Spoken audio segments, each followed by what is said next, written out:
இன்றைக்கு நீங்கள் கடந்து போகிற இன்றைக்கு இருக்கிற சில காரியத்தை ஆண்டவர் எடுக்கிறாருன்னா நீங்க வெறுமையா நிக்கிறீங்கன்னா நீங்க பயப்படாதீங்க.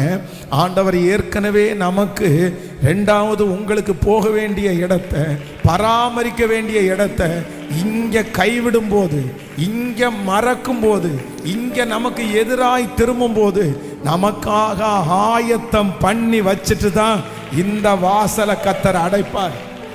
ஹல்லேலூயா. நமக்காக ஒரு வாசல் அடையுமே, ஆனால் இன்னொரு வாசலை ஆண்டவர் திறக்காம இருக்கிற வாசலை கண்டிப்பா கர்த்தர் அடைக்க மாட்டார். நீங்க இந்த வாசல் அடைபட்டதை குறித்து நீங்க எவ்வளவு வேணும் கவலைப்படாதீங்க. இந்த வார்த்தையை சிலருக்கு தீர்க்க தரிசனமா ஆண்டவர் கொடுக்கிறாரு. ஐயோ, இவ்வளோ பெரிய வாசல் எனக்கு அடைக்கப்பட்டதே, நதியினுடைய தண்ணீரே வற்றி போயிருச்சே, நான் இனி எப்படி பிழைப்பேன் அப்படின்னு நீங்க நினைக்கலாம். ஆனா